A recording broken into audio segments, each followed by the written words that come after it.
Hi, this is Mimi. And this is Lee. In this episode of Beyond Dieting, we talk about how the bathroom scale and our weight measurement should not be our only measurement of success with our bodies. What success means to you with respect to your body image and self-image should be unique to you and encompass more than a silly number on a scale. So when you haven't defined what body image success is for yourself beyond a number on a scale, you can't see all the other victories that may be taking place in your life. And when you decide for yourself what success looks like, then you will A, feel good and celebrate your wins when they happen, and B, you won't be so hyper focused on that darn scale, which can be a fickle friend. Yeah, that's right. And it's like because the scale and your dress size they're not the only ways to measure success. It's like we often think they are because that's what society has filled us with the idea of what success is. I think as women, we've allowed everyone else's vision of ideal or right to become our own personal standard. And I am not shaped like Lee or my almost 6-foot daughter or so many other people that I know, but we all are going to be held to this ideal or rightness, right?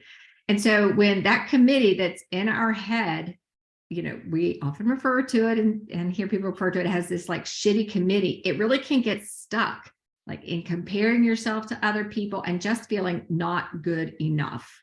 Like I know I can just really sink into that not feeling good enough, not being right enough, because the ideal that the diet industry has imposed on us is truthfully not attainable for most women. And so that idea of not good enough gets internalized and it spreads to so many other areas of our lives. Right. I mean, I'm glad you brought up this impossible standard that is foisted on us, that we have to be a certain weight ratio, have to have a, hip to waist ratio of a certain type. We're just fundamentally built differently and with different medical conditions, like this idea that you're not good enough if you don't meet this very exacting way a woman is supposed to look in our society is so harmful and damaging to young children, to girls. And then you grow up having internalized that, and a lot of stuff happens beyond your actual relationship to your body. When you don't feel good enough on any level about anything, it spreads. And it spreads to your ability to negotiate for yourself for like a salary or the right pricing in your business, so you don't make enough money to support yourself or what you really want, because you've got this underlying feeling of not good enough. Yeah, Lee. And I think I want it to be really clear, like that's the mission behind Beyond Dieting, right? It's not because we want to come up with a way to help you fit this ideal. Like, oh, you've tried all these other diets. Oh, you've like exercised till you have shin splints and tennis elbow or, whatever ailment you're suffering from. It's because when you walk around with these feelings, it's insidious how they seep into all the other areas of your life. Mm-hmm. That trying to reach this unattainable thing and not getting there puts you in this cycle of like having failed, having not met something, having not doing something right, having thinking like, I'm so smart in so many areas of my life. How come I can't figure this out? And you can't figure it out because it's just wrong. Like it's not attainable. It's not something that we're all supposed to figure out and look like. Exactly. We're not supposed to look like that. We're supposed to look the way we look. And if we do have some goals, like I think I'm carrying some extra weight, I would just rather not carry this extra weight, you can work on that. But the idea that you're supposed to look a certain way, reach a certain, even a BMI, I think those are often off, and saying something about you that isn't necessarily true when they label like, here's where you're a healthy weight, here's where you're underweight, here's where you're a little overweight, here's where you're obese. I don't think it's true for everybody. I think some people can have a BMI that's just their own and it's not necessarily harming their health. So we get all these definitions of what is right from a body image perspective. And it's harmful when it's literally impossible for most people to reach. Yeah, yeah, exactly. And I liked what you were saying at the beginning. It's that we really have to work to define for ourselves what success and body image and body acceptance and self-acceptance looks like, and not let somebody else define that for us, because that holds us back from, making that money that we want to make, following our own dreams. Like, all your energy is spent up worrying about this instead of like, oh, what are some really cool things that I want to do in my life? Like, you're not advocating for yourself, and you're not getting your genius out in the world when all you're doing is trying to match up to somebody else's idea of what you should look like and how you should put yourself in the world. And when we hold on to those beliefs that, we just aren't good enough or smart enough or motivated enough to accomplish this goal of the perfectly, outfitted, sized woman, female body in today's world, it's damaging to us. And Leah, I know that you guys accomplish hard stuff all the time. Absolutely. I mean, think of any woman that and like, I just sit in amazement at, my friends and business colleagues of everything that they get done while being a woman and having all of this other stuff that they're trying to handle. But culture does not want us to celebrate those, right? They're like, oh no, keep listening to that crap that your brain is telling you and keep trying to hit this goal, because it keeps us looking at what we do wrong rather than what we do right. Like, we want you to start celebrating the things that you do right. And I think when you start to do that, you'll see I do a whole bunch of things that show that I'm like organized and disciplined and an achiever, and that I have successes that are out there, even if they might not hit what society is telling me to do. Absolutely. Absolutely. 100%, Mimi. Yeah. But, I do think there are good things that come out of, in a roundabout way, having tried all of these different diets and all of these different eating plans and all of these different, like, trying to count macros and do things right, is that it's not the idea that it's like, oh, I can stick with it and I had success. To me, it just means like, I'm staying open, I'm staying curious. I'm willing to do it. I'm participating in it. And I'm learning from everything that I've done, right? I don't believe any of them were, we joke sometimes, Leigh and I do, and we think about all of the crazy diets in our lifetime that have existed and been out there. And I'm like, oh, well, that just taught me what I shouldn't do and what I try again. How many cans of Slim Fast am I going to buy? Oh my God. Yeah. And yeah, I like what Mimi is saying, because I think when I know so many women, most women struggle with this, and then you see what else they do in their lives. Like, you guys have commitment and drive and hope and energy that you pour into diets over and over again.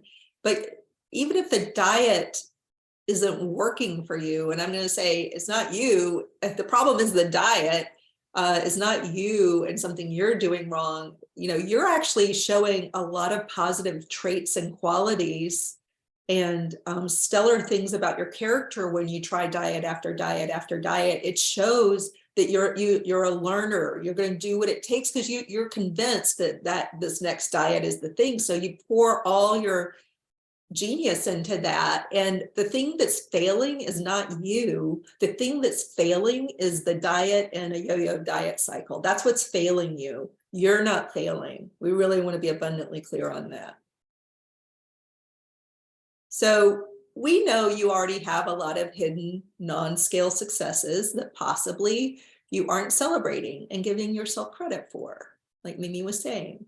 So let's talk about some of your current goals. Let's think about where you are now. If you weren't talking about a number on the scale or a dress size, what body image, self-image, and self-care achievements might define success for you now?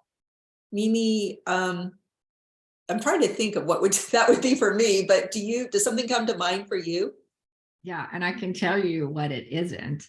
And it's Okay. not like when you said like dress size, I can so remember Lee and I were roommates way back in our just out of college, fun loving 20s. And I can remember, I forget what diet we were on and exercising, we were jogging. We were trying it all as group as we were going to the gym, at some crazy hours in the morning, in the dark, in the snow.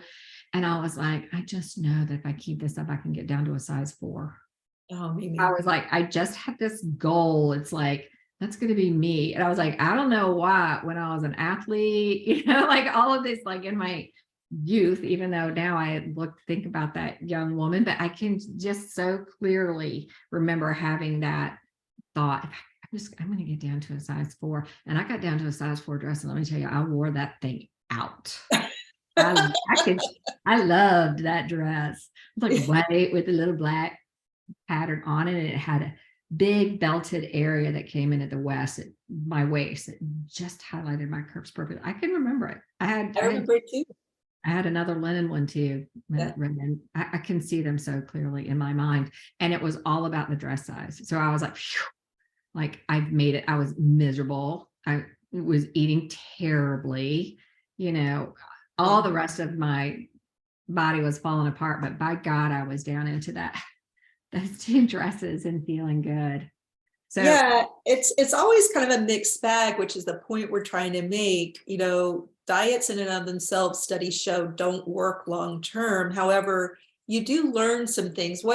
Mimi and I were doing that 5 a.m. morning routine with another friend, our friend Annie, and getting ourselves to that gym every single day. And I'm so proud of us for doing that. Like that, I always look at that particular moment in my own history as a success, because it showed me that when you do things in community, yeah, that it brings success. yeah. And if we had been done it because this is going to give us great cardiovascular health. This is going to allow us to enjoy hiking in Vermont more. Like if we had focused on all of those reasons, it probably would have been sustainable. Right. But it's not sustainable when it's like, I'm going to this gym and it was like a form of punishment almost, instead of like, hey, let's go get strong so we can hike this leg of the Appalachian Trail, like make it a goal that's worthy of that effort and not just pain. But that was like the knots to do. There are some real, non-scale successes that, either we've experienced or we have friends that have experienced, or, people that have been in our programs have told us. And if you can start to celebrate these and build your own list of non-scale successes, what does that look like? What will it feel like when you reach these successes? It starts to change your mindset. Like I was saying, like if in those 20s we had switched what our idea of success was, it would have made that process more enjoyable. And back in the day, we didn't have cell phones, so we couldn't text each other and say, oh, I'm not going to be there today, because you had to show up because the rest of the group was all going to be there. Yeah, you were literally leaving somebody shivering on a cold, windy Boston street at 5 a.m. if you didn't show. So it was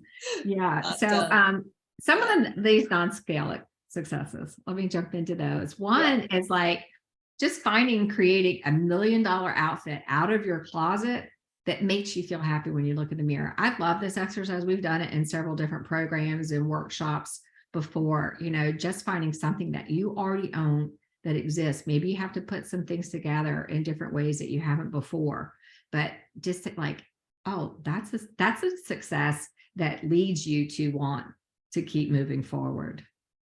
Yeah, because when you can find clothes now, whatever body shape and size you are, put some effort into finding clothes right now, even if you have to go buy something cheap or, go get a new outfit, find something that feels like $1 million outfit to you. It doesn't have to cost $1 million, but something that makes you feel like $1 million. is a great way to boost your sense of confidence and your sense of self. Yeah. And sometimes for me, it's like that item that I've reserved for special occasions, like that one blazer that's like for a big night out or something like that. Just wear that to go to the grocery store to grab a cup of coffee. It Yeah, really elevates the experience, and it elevates how you feel while you're doing something. absolutely. Yeah, dress yourself every day in a way that makes you feel good about yourself. I know. I was just talking about that to my daughter the other day. She put them on my sweaters and she goes, "Oh my gosh." She goes, "Do you really want to keep this sweater?" And I was like, "Yeah, as a matter of fact." And she goes, "Why does it feel so good?"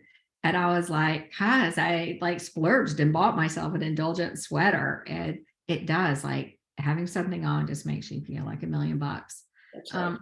Another good non-scale victory for me is when I'm stressed or I had a bad moment or I had a bad phone call and I'm walking down the street and I was like, "Oh, you know, it would make me feel better if I just dip into this bakery and get me a little treat." Or if I stop into the ice cream parlor, we have the cutest ice cream parlor in town that is literally called the ice cream parlor. I was like, if I stop in there and they have a coffee flavored stuff, I can't remember the name, heavenly, right? Which if what I want to do is go out and have a treat, that's fine. But what if what I'm doing is trying to feed the pain or feed the frustration or just buffer with it? I know that when I finish that ice cream, I'm going to feel bad. So the non-scale victory is like, I'm going to find a different way to address this frustration, this pain, this anger, than sliding into the ice cream parlor that's only going to make me feel worse later.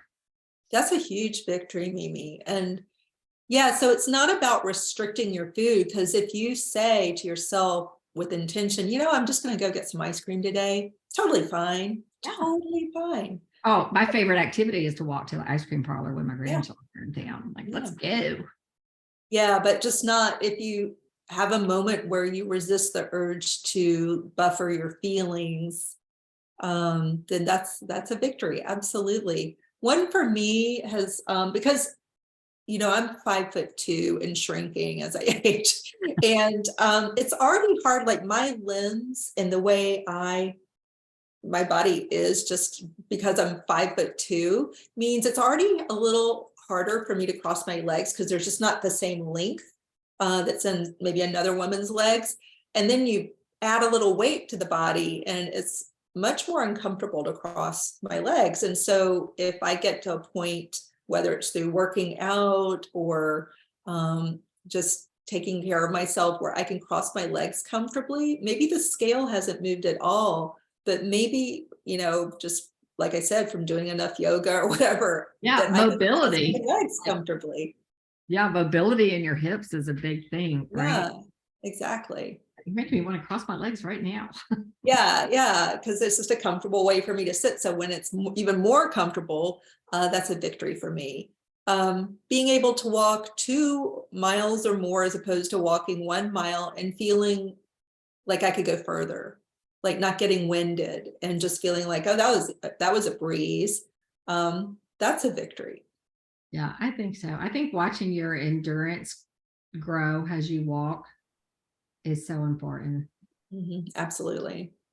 And that's not something somebody that looks at you can necessarily say. Like, that's your own internal thing. And it isn't like, "Oh, I'm going to run a marathon at some point in my life." I can remember when that was like this goal that I would set every year. And I was like, I don't run at all. So I don't like thinking that I have to run a marathon this year needs to be a goal for me. Yeah. So, Right. but I felt like, oh, that's just something that I should do. And people, I've got all my friends are all out running a marathon, and that, like I want to fit in with them, be one in the crowd. And I was like, it's just not for me. Yeah, and you know what boosts your self-image and body image is some serious self-care. Like a lot of what we teach in our programs, whether it's a business program or a Beyond Diet program or a Getting Over Divorce program, it's all about the self-care. Your self-image and self-confidence will shoot skyward when you take really radically good care of yourself. And so, and when you take better care of yourself, you wake up in a better mood, you're starting the day on the right foot. That's a victory, because if before all that self-care, You were just dragging yourself out of bed, like, oh, another day. That's a terrible way to start the day. I mean, it happens. It's okay. Don't feel bad. Or, put, hey, my words are, put shame on yourself for waking up on the wrong side of the bed. But when you consistently start waking up in a better mood and just, kind of hopping out of bed, that just feels great. That's a victory. Yeah, it is. I know one of my goals last year was to drink more water. Like I felt better. My body felt more energized. My skin has dramatically improved, and I actually slept better. Yeah. Like I can tell, like on the days, of course, my kids will say, anytime they complain about anything, I'm like, "Are you dehydrated?" Dehydration was like the devil in every ailment, but being able to consistently consume enough water, because often we just get busy, like, oh, I forget to drink water. I don't have any handy, but that's a super small thing that you can do and start to get that, those success wins, right? Like all I have to do is increase my amount of, and people will say like, oh, you need to drink a gallon of water a day. You need to drink this. Like you get to decide what a little bit more is. So it's like if I woke up tomorrow and said my goal is to drink a gallon of water a day, and that my expectation was I would be 100%, consistent with that from day one, I would fail and I would stop trying to drink water. And instead, it's like all of these things is like, I'm just going to try to drink a little more water tomorrow than I drank today. And the next day, I'm going to try to drink a little more water than I did today. And the next day, I'll totally forget and I won't drink any water. But it's like to keep coming back to it and just trying each day to do it a little bit better than you did the day before. And Mimi, I have to say, you have aced the water exam, because I can attest that Mimi has been working on this and she's diligent about carrying her water bottle with her everywhere. She's got like a big 64 ounce, or I don't know how many ounces, but it's a big container, and she's diligent about it. Yeah, because I can feel it. I can feel, it's for me. It's like how I feel about,